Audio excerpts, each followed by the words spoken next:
Jesus cometeu pecados. Oi, eu sou Kali, falo de teologia de maneira acessível e hoje eu vou falar dos pecados que Jesus cometeu, um deles. No texto de Marcos 2, Jesus, no sábado, dia que não é permitido trabalho e colheita, colhe espigas de uma plantação que não é dele.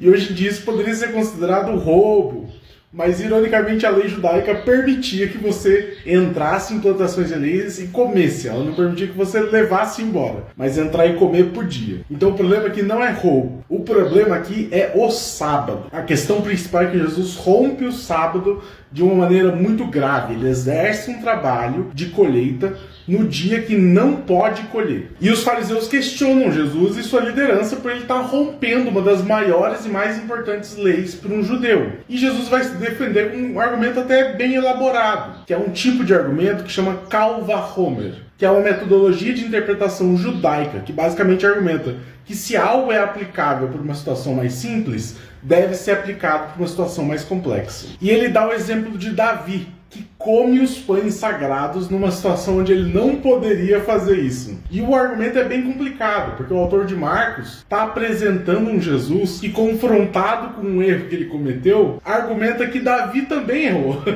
Então isso, errar não é um problema, porque Davi também errou. E para Davi foi permitido, isso não foi um problema. Mas a argumentação não isenta ele de ter cometido um erro, só permite que ele cometa o erro.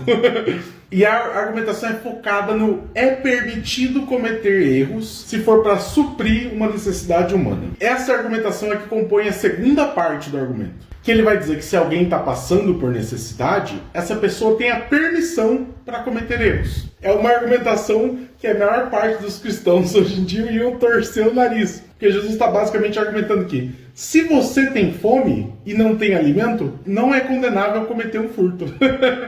E aqui entra a parte subversiva de Jesus, porque ele argumenta que a prioridade é o humano, e o sábado, a lei, está a serviço do humano. Então se a lei, se o sábado cria uma dificuldade para a dignidade humana, não tem problema romper com ela. A lei é secundária ao bem-estar. E se a gente aplica isso para os dias de hoje, inevitavelmente, quase toda a doutrina da igreja cairia por terra. Porque leis restritivas que não permitem que o ser humano tenha uma vida plena em todas as áreas de sua vida, são leis que Jesus se posiciona contra. Mas por que os autores bíblicos fizeram questão de colocar esse texto onde Jesus passa um pano para o pecado? No caso de Marcos, ele estava escrevendo para uma comunidade que a maioria era de gentios, que já não seguiam as leis judaicas. Então, para Marcos, apresentar um Jesus que subverte e rompe com as leis judaicas, apresentando uma nova lei, uma nova prática, que é o bem-estar humano, além de ressaltar a autoridade de Jesus, dá uma sustentação para a prática dessa comunidade.